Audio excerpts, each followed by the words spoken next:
Hello student, मैं Nadeem Mansuri office से लेके आ चुका हूं आपके सामने चक्रवृद्धि ब्याज का लेक्चर नंबर 4। ठीक, देखते हैं हम इसमें आज नए क्वेश्चन। कल हमने जो क्वेश्चन देखे थे उससे आगे बढ़ते हैं। देखिए आप, देखिए क्या कह रहा है,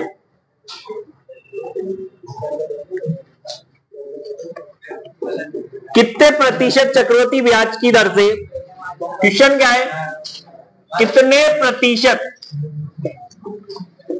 चक्रवृद्धि ब्याज की दर से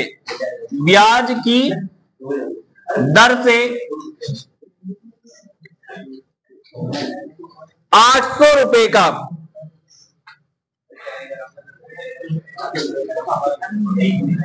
चक्रवृद्धि मिश्र धन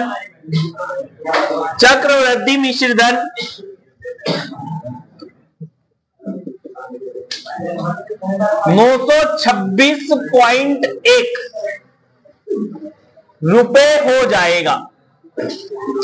अब ये वाला जो सवाल है ना, ये अपने आप में बहुत शानदार सवाल है, लेकिन अगर इसे कोई तरीके से करने बैठ गया तो ये सवाल अपने आप में क्या हो जाएगा, बहुत ज्यादा बड़ा हो जाएगा और हमसे कभी भी नहीं हो पाएगा। आपको इसमें क्या दे रखा है, एक तरफ तो दे रखा है 800 रुपए का 926.1 क्या हो जाता है, मिश्रधन हो जाता है। चक्रवृद्धि मिश्रधन मतलब मिश्रधन अमाउंट दे रखी है, ब्याज समेत राशि दे रखी है। अब मेरे बच्चों इसे करेंगे तो करेंगे कैसे, तो आपको इसमें कैसे करना है, आपको क्या, आपको एक तरफ मूलधन लिख लेना है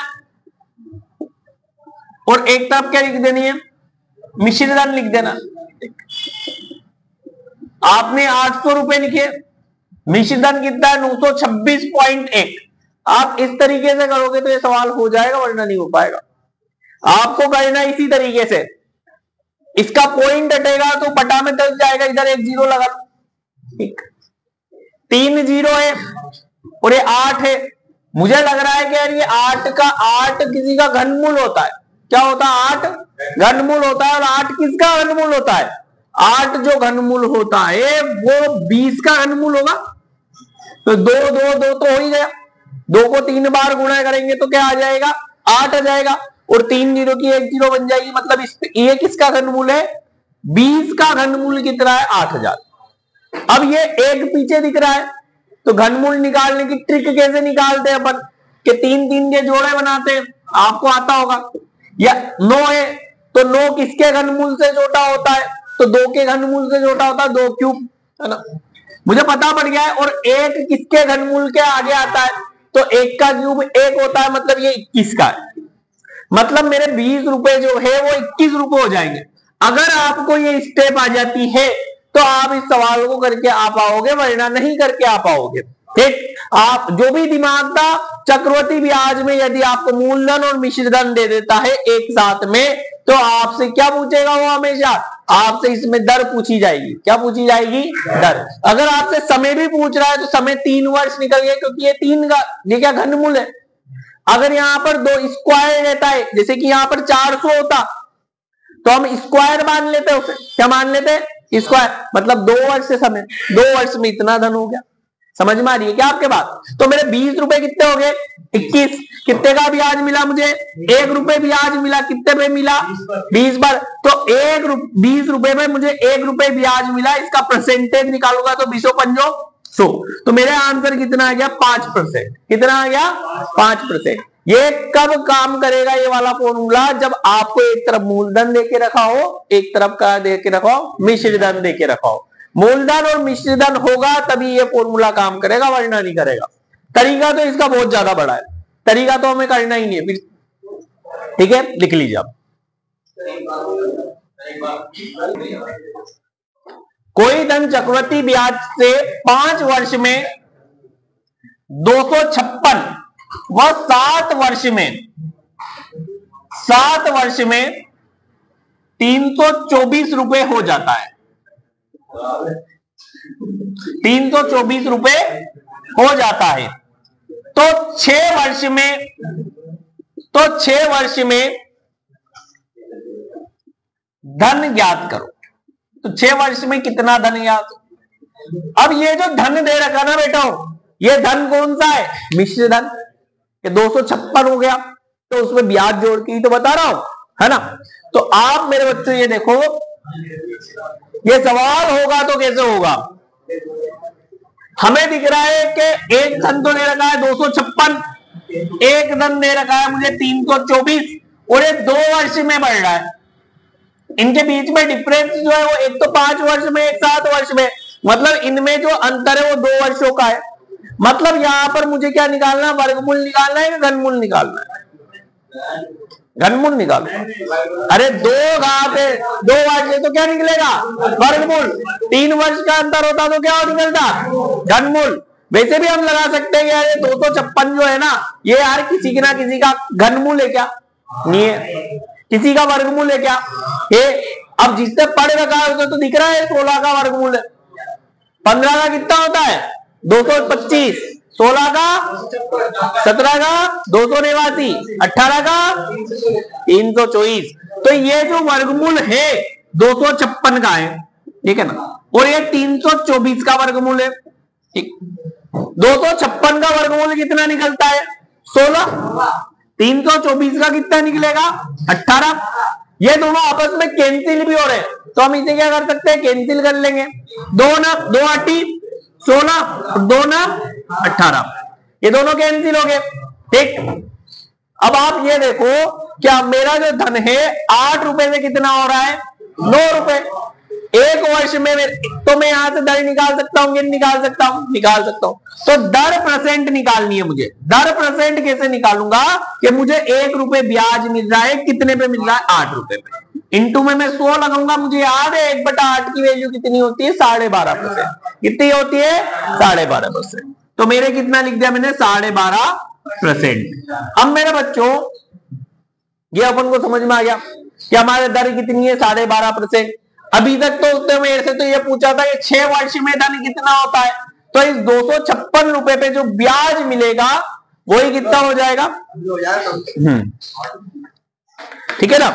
तो 256 में जो ब्याज मिलेगा उसी से क्या होगा? हमारे क्या निकल जाएगा? 6 वर्ष का मिश्र धन निकल जाएगा। ये 256 जो मेरे किसकी तरह काम करेगा? मूलधन की तरह काम करेगा। तो 256 का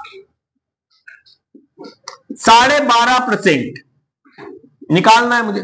तो ये 256 का मतलब इंटू 12.5% का मतलब आपको याद है वैसे 1/8। इसे कैंसिल कर लेते हैं। 8 एकम 8, 8 या 24, 1 बचेगा, 8 दूनी 16, मतलब 32 रुपए मेरे ब्याज आ रहा। तो 6ठे वर्ष में मेरा धन क्या होगा? 6 वर्ष में कि 5 वर्ष में तो 256 और 32 रुपए और मुझे ब्याज मिल जाएगा। 6 और 2 8, 5 और 3 8, तो ये 288 रुपए हो गया। कितना हो गया? 288 रुपए। समझ में आई आपके बात? ठीक, तो ये क्वेश्चन इस टाइप का हमारा होगा। ठीक, वेरी वेरी वेरी इंपॉर्टेंट। एक बार और समझो, ये 5 वर्ष में 256 और 7 वर्ष में 324, मतलब अंतर 2 का था। तो हमें तो ये, हम पहले वाले को क्या मान लेंगे? मूलधन, और दूसरे वाले को क्या मान लेंगे? मिश्र धन। हमारे हिसाब से मान लेंगे। पहले वाले को हमें मूलधन की तरह ट्रीट करना है, दूसरे वाले को मिश्र धन की तरह ट्रीट करना है। ठीक है, तो अपन ने ये देखा है 256 324 जो है, 256 किसी ना किसी का वर्गमूल होता है, ये 16 का वर्गमूल होता है। ये 324 18 का वर्गमूल होता है। हमने डायरेक्टली निकाल लिया। इन्हें कैंसिल करा तो ये 8 और ये 9। अब इसे मूलधन मान लूंगा, इसे क्या मान लूंगा? मिश्र धन। तो 8 रुपए कितने हो गए मेरे? 9 रुपए। कितने का ब्याज मिला इसे? 1 रुपए का।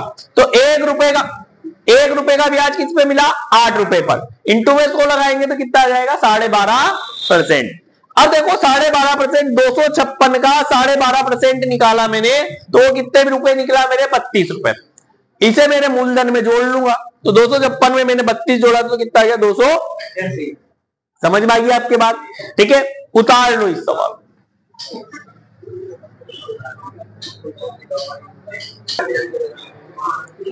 देखो ये कह रहा है 7200 रुपए का, 7200 रुपये का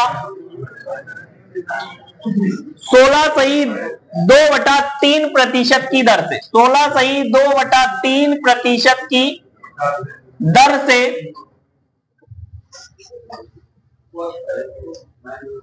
या सीआई की दर है बेटा ना, सीआई की दर से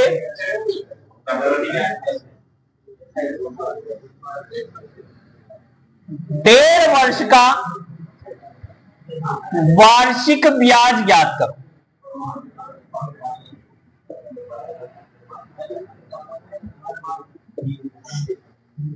अब यहां पर क्या हुआ कि हमारे अभी तक जो आता था 1 वर्ष आता, 2 वर्ष आता, 3 वर्ष आता, ये नया आ गया 1.5 वर्ष। मैंने आपसे शुरुआत से ही कहा है कि आप जब भी चक्रवृद्धि ब्याज आ जाए, आप उनको कहीं पे भी लिखा हुआ जाए, आप दर को पकड़ के जाओगे कि 16 सही 2/3% है। 16 48 और 2 50, 50/3 होगी। परसेंटेज का साइन हटाएंगे तो बटा में 100 आएगा। 50 दूनी 100, ये 1/6 के बराबर, कोई दिक्कत नहीं है। कितने के बराबर है? एक तो पूरा वर्ष है और एक आधा वर्ष है। ठीक, पूरे वर्ष में तो हमारा धन कितना होगा? 6 रुपए पे 1 रुपए ब्याज मिल जाएगा, 6 से 7 हो जाएगा, कोई दिक्कत नहीं है। यह आधा वर्ष हमारे दिक्कत कर रहा है, तो हम इसे आधे से गुणा कर लेंगे 1/6 को। कितने से गुणा कर लेंगे? आधे से। तो ये कितना हो जाएगा? 6 दूनी 12। तो अब मेरे धन कितना होगा? 12 से 13। अगर आपको ये तरीका याद है तो आप इस सवाल को छटाक देने का हमारे खत्म ही हो गया है। कुछ भी टाइम नहीं लगा इसमें। लेकिन अगर ये आधे वर्ष में आप पीछे पड़ गए आधे के, तो फिर आपसे सवाल नहीं हो पाएगा। तो सवाल को करने का तरीका क्या है वो समझो आप। मैंने क्या किया है, 1 वर्ष में तो 6 से 7 होगा ही सही। ठीक, दूसरे आधे वर्ष के लिए मैंने क्या करा? 1/6 को 1/2 से गुणा कर दिया। ठीक है, तो ये कितना हो गया? 6 दूनी 12। तो 12 रुपए में मुझे कितना ब्याज मिल गया? 1 रुपए। तो कितना हो गया? 13। तो 12 से 18 होगा। ठीक, 12 चंद 72, 13 तो 91। पूछ क्या रहा मुझे? वार्षिक ब्याज ज्ञात करो। 1.5 वर्ष का वार्षिक ब्याज ज्ञात करो, है ना। तो मेरे ये तो क्या होगा? मूलधन। ये पहला वाला मूलधन होता है और ये अमाउंट होता है मिश्र धन, है ना। ये दोनों बात याद। तो मेरे 72 रुपए जो है 7200 के बराबर। तो मेरे 72 रुपए जो है 7200 के बराबर। तो 72 एकम 72, 72 एकम 72, तो 1 बराबर 100 रुपए। 1 बराबर कितना हो गया? 100 रुपए हो गया। ठीक है ना। तो 91 बराबर कितना हो जाएगा? 9100 आ गया। तो मेरे मिश्र धन कितना हो जाएगा? 9100। लेकिन मुझे मिश्र धन नहीं निकालना है, मुझे निकालना क्या है? ब्याज। मुझे क्या निकालना है? ब्याज। तो 72 से 91 रुपए हो गए, मतलब मेरे ब्याज कितना हुआ? 72 और 8 80, 10 90, 18 19 रुपए ब्याज हो रहा मेरा। कितने रुपए ब्याज हो रहा? 19। तो 19 बराबर कितना आ जाएगा? 1900 आ जाएगा। कितना आ जाएगा? 1900। तो मेरा आंसर कितना है इसका? 1900 रुपए। तो कितना सरल सवाल है। लेकिन हमारे ये परीक्षा में आता है ना, 1.5 वर्ष देते ही हमारी हालत खराब हो जाती है। तो 1.5 वर्ष में हमें कभी भी नहीं चकराना है। एक और देख लेते हैं ऐसा ही। देखो एक और सवाल देख लेते हैं ऐसा। उतार लो, उतार लो।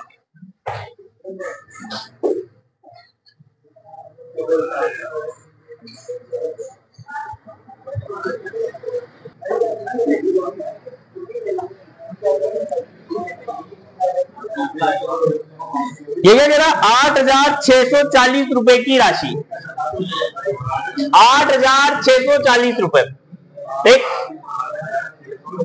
40। और परसेंटेज दे रखी है 8 सही 1/3। कितनी दे रखी है? 8 सही 1/3%। और आपको समय दे रखा है 1 सही 1/3 वर्ष। 1 सही 1/3 वर्ष।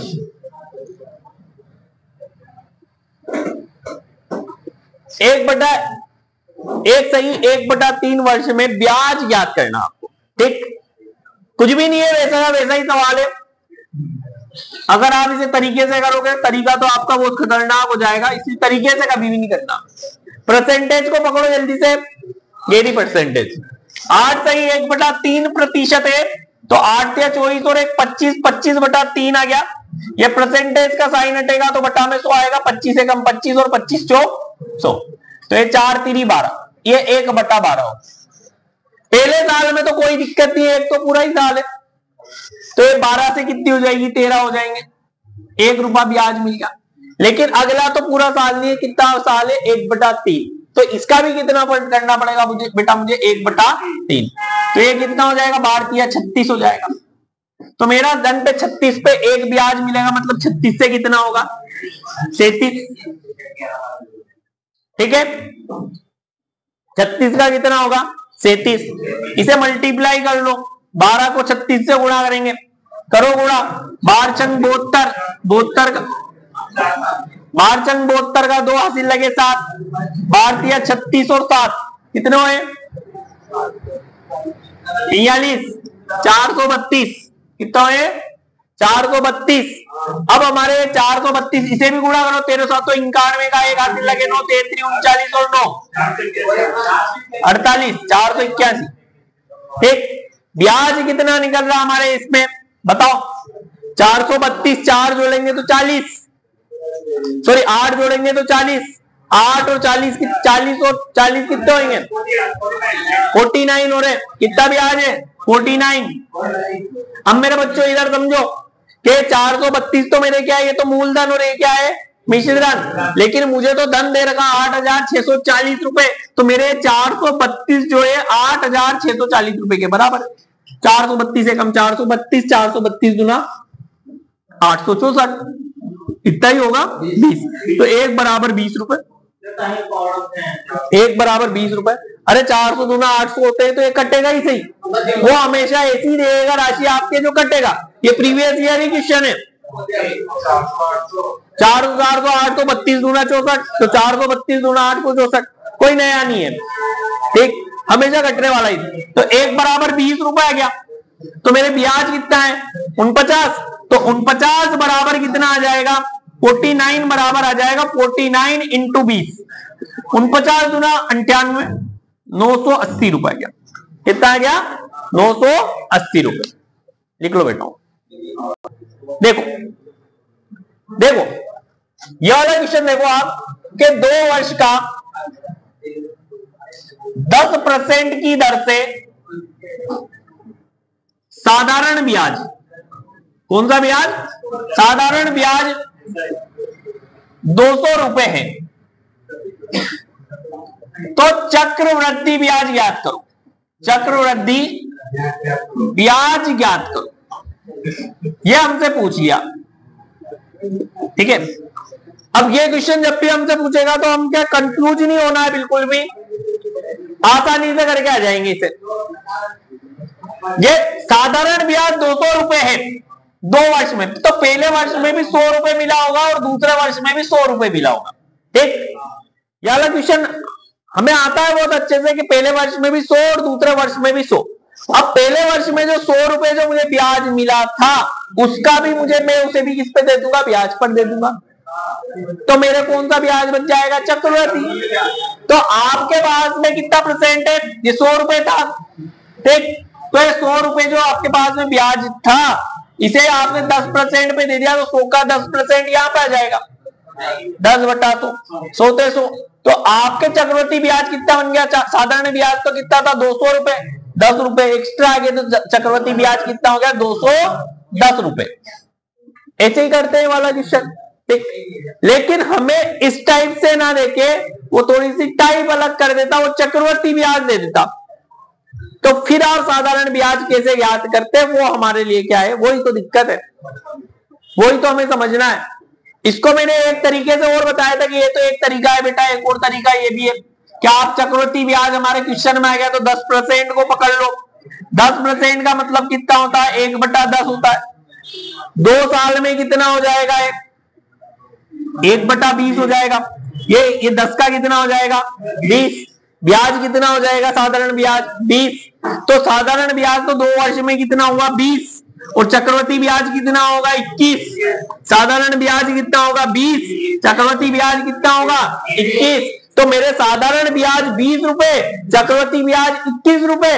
तो इस 20 रुपए जो है मेरे 200 के बराबर, 20 रुपए जो है किससे के बराबर, 200 के। तो 20 रुपए मेरे 200 के बराबर, तो 20 एकम 20, 20 एकम 20, तो मेरा 1 रुपया जो है वो 10 रुपए के बराबर। तो सीआई जो मेरे 21 रुपए वो कितने के बराबर आ जाएंगे, 210 रुपए के बराबर आ जाएंगे कि नहीं आ जाएंगे। आ जाएंगे ना। तो ये क्वेश्चन समझ में आ रहा है हमारे, ठीक है, ये क्वेश्चन समझ में आ रहा है हमारे कि यार ये सवाल ऐसे कर देंगे तो और ज्यादा सरल हो जाएगा, कुछ भी निकालने की झंझट ही नहीं है। 10% को पकड़ा, 1/10 हुआ। 2 वर्ष में साधारण ब्याज नीचे वाला है ना, तो 10 का कितना हो जाएगा 20, और उस पे 1 रुपए क्या मिलेगा मुझे चक्रवर्ती ब्याज, तो चक्रवर्ती ब्याज कितना हो जाएगा 21। तो मेरा साधारण ब्याज तो 20, चक्रवर्ती ब्याज 21, तो 20 किसके बराबर था 200 के, तो 21 कितने के बराबर है 210 के, ठीक है, ये वाला समझ में आया है ना।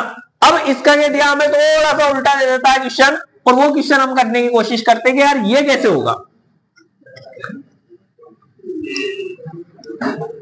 ज्यादा नहीं उलझेंगे हम इन क्वेश्चंस में, आसानी से करके आ जाएंगे। देखो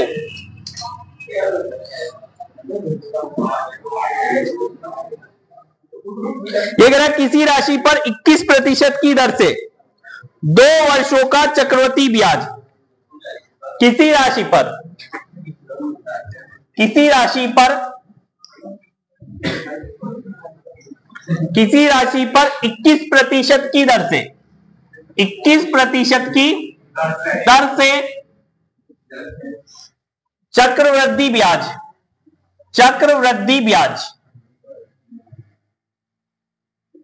2 वर्षों का चक्रवृद्धि ब्याज 2 वर्षों का चक्रवृद्धि ब्याज 6,961.5 रुपए है। तो साधारण ब्याज याद करो। अब देखो इसे करने वाले तो जाने कैसे करेंगे, साधारण ब्याज याद करो। हमें कुछ भी नहीं करना है इस क्वेश्चन में, हमें क्या करना है डायरेक्टली पकड़ लेना परसेंटेज को। जिस क्वेश्चन में चक्रवृद्धि ब्याज सीआई का नाम आ जाए वहां पर हमें किसे पकड़ लेना है परसेंटेज पकड़ लो। 21% या 21% पकड़ी। 21% का मतलब कितना होता है, 21% का मतलब कितना होता है 21/100, यही तो होता है। नहीं कट रहा तो नहीं कट रहा, क्या करें, नहीं कट रहा तो क्या जबरदस्ती काटोगी क्या। अब 21/100 है, नीचे वाले को मैं ऐसा ही बोलता हूं, कोई दिक्कत नहीं है। तो 2 वर्ष में ऐसा ही कितना हो जाएगा, नीचे वाला 100 दूनी 200 और ऊपर का 21 तो 21 ही रहेगा। ऐसे ही बताया क्या मैंने, पहले भी नीचे वाला 10 था तो 10 का मैंने कितना कर दिया था 20, या 100 है तो कितना हो जाएगा 2 वर्ष में 200, और 200 पे 21 रुपए मुझे ब्याज मिल जाएगा तो 221 हो जाएगा। ठीक, मतलब मेरे 2 वर्ष का साधारण ब्याज कितना, 2 वर्ष का एसआई साधारण ब्याज कितना है मेरे 200 रुपए, और 2 वर्ष का मेरा चक्रवृद्धि ब्याज कितना है, 2 वर्ष का मेरा चक्रवृद्धि ब्याज मतलब सीआई कितना है 221 रुपए। ये बात हमारे समझ में आ रही है क्या। अब हमें क्या दे रखा है, बस उससे बात कर ले हम, ये दे क्या रखा है, हमें दे रखा है चक्रवृद्धि ब्याज 6,961.5 रुपए। तो ये 221 जो है 6,961.5 के बराबर होगा, 6,961.5 के बराबर होगा। अब इसे काटेंगे, जो भी आंसर आएगा वो हमारा ही है। ठीक है, काट लेते हैं। ठीक, तो एक बराबर कितना आ जाएगा 6,961.5 बटा 221। 221 के टेबल से इसे काटेंगे, जो भी कटेगा कट जाएगा। तो चलो काटते हैं इसे, पॉइंट हटा लो, पॉइंट में क्या रखा हुआ है ये 10 लिख दिया। 221 दिया कितने होंगे, देखो 200 जो है 600 है ना, तो 200 दिया तो 621 दिया 63, तो कितना होगा 663, 3 बार तो ये काटा, तो 600 छिन्न में से 663 जाएंगे तो कितने बचेंगे, 6 में से 3 गया 3, 9 में 6 गया 3, 33, 331 हो जाएंगे। 331 में तो एक ही बार जाएगा, तो एक बार दे लिया, कितने बच गए, 1 में से 1 गया 0, 3 में 2 गया 1, 10 बच गए। अब कितने हो गए, 105 हो गए, कितने हो गए 105, 105 में तो भाग नहीं जा रहा यार, 31.5 आएगा।